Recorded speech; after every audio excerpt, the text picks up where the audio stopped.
nih kabarnya kalian semua? Alhamdulillah, luar biasa. Allahu Akbar. Nah, sebelum belajar, untuk KM-nya siapa? Silakan dipimpin doanya ya. Dulu. Sebelum belajar, mari kita berdoa. Berdoa mulai. Bismillahirrahmanirrahim. Memberi salam. Assalamualaikum warahmatullahi wabarakatuh. Waalaikumsalam warahmatullahi wabarakatuh. Sebelum memulai pembelajaran, Ibu akan mengabsen kalian terlebih dahulu. Di sini siapa yang tidak hadir? Hadir semua, Ibu. Alhamdulillah hadir semua ya kelas ini. Iya. Sebelum memulai pembelajaran, seperti biasa kita menyanyikan lagu wajib nasional terlebih dahulu ya. Iya, Ibu. Anak-anak silakan berdiri sekarang.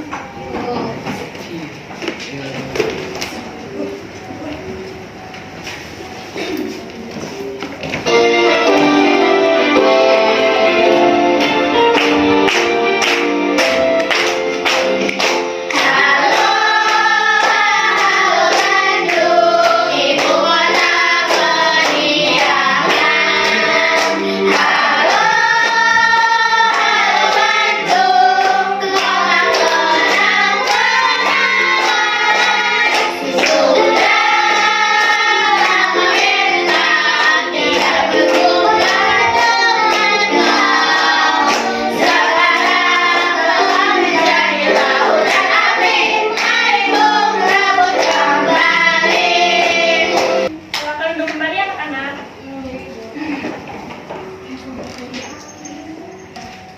Sekarang kita memasuki materi ya. Ada yang tahu nggak kita hari ini akan belajar apa? Nggak tahu, Ibu. Nah, hari ini kita akan belajar tentang unsur instinktif cerita ya. Sebelumnya, Ibu akan menyampaikan tujuan pembelajaran terlebih dahulu. Yang pertama itu peserta didik atau kalian mampu menganalisis unsur-unsur cerita, insting cerita seperti tokoh, watak, latar, amanat dalam teks bacaan dengan tepat. Yang kedua, kalian mampu menunjukkan sikap tanggung jawab dan kerjasama dalam diskusi kelompok dengan baik. Dan yang ketiga, kalian mampu menyusun ringkasan cerita dengan bahasa sendiri secara tertulis. Ada yang tahu nggak unsur intrinsik cerita itu apa? Nggak tahu, Ibu. Kan saat membaca cerita kita dapat menemukan berbagai bagian penting yang membangun cerita tersebut. Kalian tahu nggak bagian-bagian itu apa aja? Nggak tahu. Bagian-bagian itu ada tokoh, watak, latar waktu, dan amanat. Nah, dengan mengetahui unsur-unsur tersebut, kita dapat memahami jalan cerita dan pesan yang ingin disampaikan oleh penulis. Kemudian tokoh dan watak tokoh. Tokoh itu pelaku yang terdapat dalam sebuah cerita. Tokoh dapat berupa manusia, hewan, maupun makhluk lainnya yang berperan dalam cerita. Contohnya itu ada apa aja sih? Coba Ibu mau satu orang sebutkan contoh di sini. Ada ibu, anak, kucing, kelinci. Nah, dan lain sebagainya ya. Kemudian watak tokoh. Nah, watak tokoh itu sifat atau karakter yang dimiliki oleh tokoh dalam cerita. Setiap tokoh itu dapat memiliki watak yang berbeda-beda. Nah, Ibu mau minta satu orang lagi untuk membacakan contoh wataknya. Ibu, Boleh? ada baik hati, rajin, berani, jujur, dan pemarah. Oke, pintar ya. Kemudian ada latar tempat. Latar tempat itu lokasi terjadinya peristiwa dalam cerita. Contohnya apa aja? Siapa yang mau menyebutkan? Ada rumah, ada sekolah, ada taman, dan pantai, Ibu. Betul, tepuk tangan dulu. Kemudian ada latar waktu. Latar waktu itu waktu terjadinya peristiwa dalam cerita. Contohnya itu ada pagi hari, siang hari, malam hari, dan hari Minggu. Nah, kemudian amanat. Amanat itu pesan atau pelajaran yang dapat kita ambil dari sebuah cerita untuk diterapkan dalam kehidupan sehari-hari ya. Iya, Ibu. Nah, apakah kalian sudah paham? Paham, Ibu. Ibu sekarang akan membagikan LKPD, tapi sebelum membagikan kelompok terlebih dahulu ya. Iya, Ibu. Ibu akan membagikan dua kelompok, yang sebelah kanan kelompok 1 dan yang sebelah kiri kelompok 2. Baik, Ibu.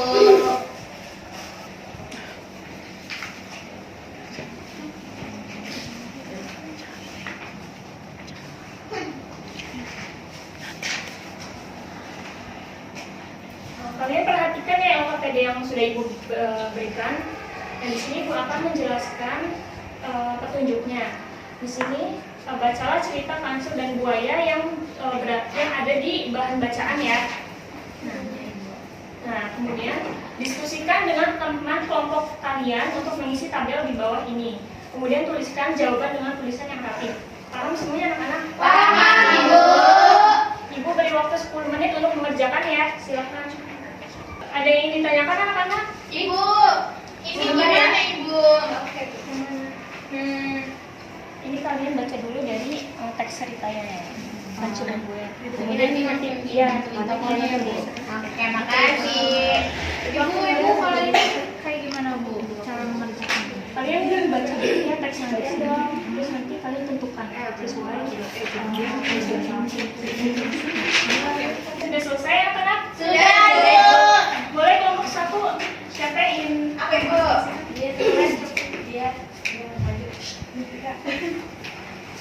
Oke, perkenalkan aku dari kelompok 1, teman-teman. Tadi udah ngerjain LKPD yang Ibu kasih. Jadi di sini kan tadi ada ada ceritanya dulu tentang kancil dan buaya. Terus di sini kita suruh menentukan tokoh, watak tokoh, latar tempat, latar waktu dan amanat. Jadi tokohnya itu tadi ada kancil dan buaya. Terus watak tokohnya itu ada kancil tuh yang pintar, cerdik, terus licik juga, terus suka menipu. Terus yang kedua itu ada buaya. Buaya tuh bodoh, mudah tertipu dan pemarah. Lalu latar tempatnya itu di tepi sungai dan di atas sungai dan punggung buaya. Terus latar waktunya itu pada suatu hari di siang hari. Lalu amanat dari cerita ini itu jangan mudah percaya dengan perkataan orang lain tanpa berpikir terlebih dahulu. Oke, betul ya Pak.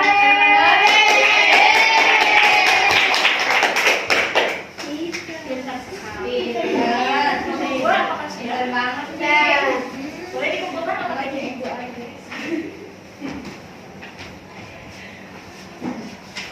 Setelah kalian mengerjakan LKPD, kok kalian kelihatannya lemes banget ya? Iya, Bu. Belum makan, Bu.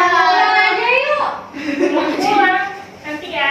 Nah, kita isi breaking dulu mau nggak? Mau. Coba kalian berdiri dulu boleh? Ya, Bu. Iya. Udah. Kalian tahu tepuk titek kan? Tahu. Kita isi breaking menggunakan itu ya, tepuk titek. Oke, Bu. 1, 2, 3, tepuk titek. Titek, titek. Titek, titek. Cilukba. Sekali lagi ya, yang semangat, yang semangat. Oke, Bu. 1, 2, 3, Tepuk titek. Titek, titek. Titek, titek. Cilukba. Makasih, silakan duduk kembali. Selanjutnya Ibu akan membagikan soal evaluasi yang akan kalian kerjakan secara mandiri ya. Iya, Ibu.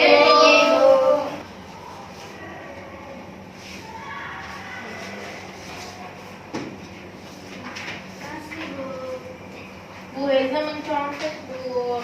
Sampai aja dulu. Jangan ya. Bu Eza lihat dong, Pak. Tuh, Bu Eza. Ibu beda ngintip-ngintip, Bu. Nggak boleh dong. Apakah sudah selesai? Sudah, Bu. Bukan yang sudah. Itu itu warna kerjain. Bu Eza, kan nanti Eza buat di rumah aja, katanya, Bu. Ibu saya jangan. Kayaknya anak-anak Ibu pada beda pintar ya.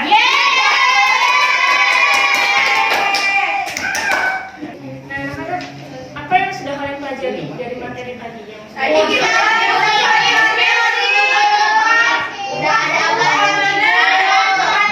Siapa lagi tadi?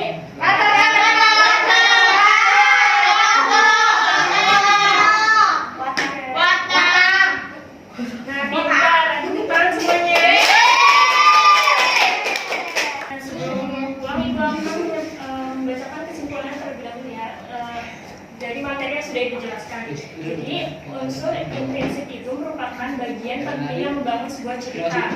Unsur intrinsik yang telah dipelajari meliputi tokoh, watak tokoh, watak tempat, tata waktu dan amanat. Nah, dengan memahami unsur intrinsik ini, kita dapat mengetahui siapa pelaku dalam cerita, bagaimana sifat tokohnya, di mana dan kapan peristiwa itu terjadi, serta pesan yang ingin disampaikan oleh penulis. Apakah sudah paham kalian? Oke, karena waktunya sudah habis, untuk ketua kelas silakan dipimpin doa sebelum pulang. Sebelum pulang, mari kita berdoa. Berdoa mulai.